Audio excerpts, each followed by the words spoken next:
Revelation 12, verse 1. A great sign appeared in heaven, a woman clothed with the sun and the moon under her feet, and on her head a crown of 12 stars, and she was with child, and she cried out, being in labor and in pain, about to give birth. And another sign appeared in heaven, and behold, a great red dragon, having 7 heads and 10 horns, and on his heads were 7 diadems, and his tail swept away 1/3 of the stars of heaven and threw them to the earth. And the dragon stood before the woman who was about to give birth, so that when she gave birth he might devour her child. She gave birth to a son, a male child, who is to rule all the nations with a rod of iron. And her child was caught up to God and to his throne. And the woman fled into the wilderness, where she had a place prepared by God, so that there she might be nourished for 1,260 days. And there was war in heaven, Michael and his angels waging war with the dragon, and the dragon and his angels waged war. They were not strong enough, and there was no longer a place found for them in heaven, and the great dragon was thrown down, the serpent of old, who is called the devil and Satan, who deceives the whole world. He was thrown down to the earth, and his angels were thrown down with him. And I heard a loud voice in heaven saying, now the salvation and the power and the kingdom of our God and the authority of his Messiah have come. For the accuser of the brethren has been thrown down, who accuses them before our God day and night. And they overcame him because of the blood of the Lamb, because of the word of their testimony, and they did not love their life even to death. For this reason rejoice, O heavens, and you who dwell in them. Woe to the earth and the sea, because the devil has come down to you, having great wrath, knowing that he has only a short time. And when the dragon saw that he was thrown down to the earth, he persecuted the woman who gave birth to the male child. And the 2 wings of the great eagle were given to the woman in order that she might fly into the wilderness to her place, where she was nourished for a times and half a time from the presence of the serpent. And the serpent poured water like a river out of his mouth after the woman, so that he might cause her to be swept away with the flood. And the earth helped the woman, and the earth opened its mouth and drank up the river which the dragon poured out of his mouth. And the dragon was enraged with the woman and went off to make war with the rest of her offspring, who keep the commandments of God and hold to the testimony of Yeshua, Jesus. This vision from the book of Revelation is about a woman, a dragon, and a seed, the seed of the woman. The woman is Israel, with the moon and the stars as described in Genesis in Joseph's dream. She gives birth to Messiah. It's not the church. The church does not give birth to Messiah. Israel does.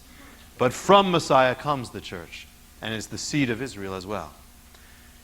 The dragon is Satan. And the dragon makes war upon the woman. First makes war with God in heaven, then on the woman and her child, who is Messiah, and then ultimately with her offspring, the church, the people of God throughout the world, the Jewish people and the people of God throughout the world.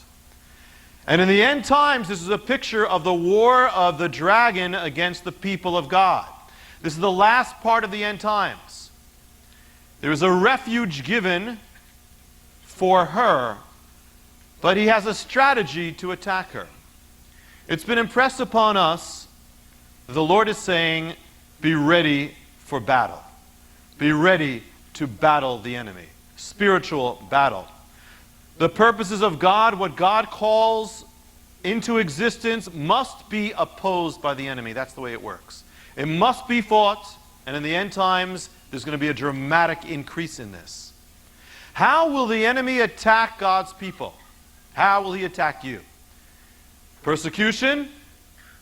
The sword? Yes. Adversity? Yes. Problems? Yes.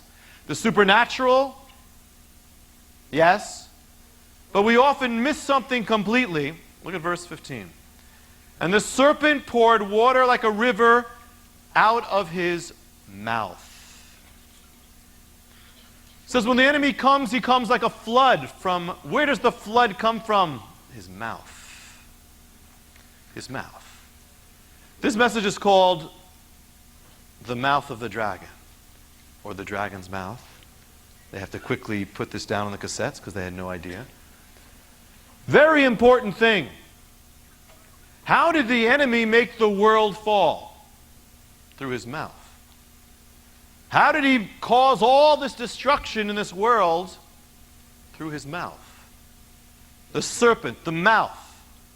When he came against Messiah in the wilderness, what did he use? His mouth. Not signs, not persecution, his mouth.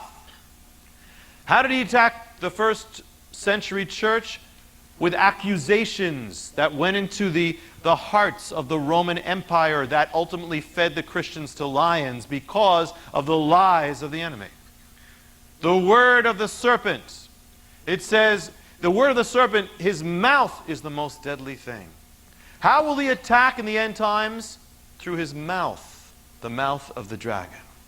How will he attack you? Through his mouth, through the words. If we do battle, we must learn this.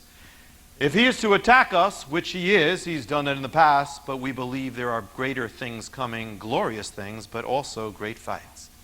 How? Through his mouth, through words. For what purpose? To divide and conquer, to plant seeds, to throw God's people into confusion, into despair, into discouragement, to destroy the work of God. The battle ultimately is about faith. It is won or lost in the heart. And the first battle is always within us, before it's within the nations or anything else. It's within us, each of us. And then it is within each other. It is in the body. And then it is to the world. But first it's here. In Revelation, he is called the old serpent, the accuser of the brethren. The accuser, the mouth of the dragon. How does he talk to us? How does he speak? How does he attack through his mouth? Thoughts. A thought comes into your mind. A thought, they don't love you. The thought comes into your mind, God is not going to come through for you. A thought comes into your mind of evil. And you have to deal with it. Temptation, evil. Go ahead. Go ahead. That's the first place in the thoughts there. If you receive the thought of the accuser, of the enemy, then it starts corrupting your walk, your mind, your heart, everything. If you receive those thoughts, it will affect everything. Evil thoughts, evil thinking, will corrupt everything about you. But the next level is more potent in a different way. You see, if Satan can get a sound system, if he can get amplification, if he can put his voice into sound, then it travels, and the seed of his word is transferred not just to you by your mind or someone else to their mind, but to other people. Satan has no mouth of flesh and blood. Demonic spirits have no mouth of flesh and blood. They need your mouth. They need the mouths of people. We say God has no physical hands, or at least the Father. His hands are you. You are his hands. We are his hands. Well, there's truth to that. When you do his will, you become an instrument of his Spirit, of God. Satan has no mouth, physical mouth. The demons have no physical mouth. But if they can take possession of a mouth, then they can do their thing on a much greater way. We think of possession as being Linda Blair with her head spinning around and throwing up. But there's another possession just as real. And I want to say right off, right now, this is not directed at anybody. This is because I feel led right now that we have to have a little inoculation. Because, you know, it's like the Lord gives us, He's giving us like advanced little signs. It's something that is the easiest thing to fall into for everybody. We have to speak about it from time to time. God has blessed us and protected us.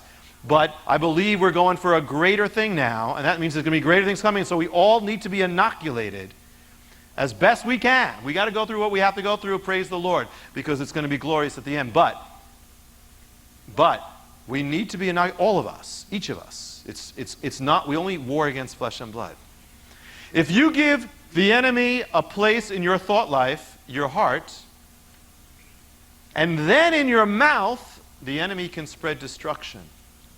Not only in us, but through us.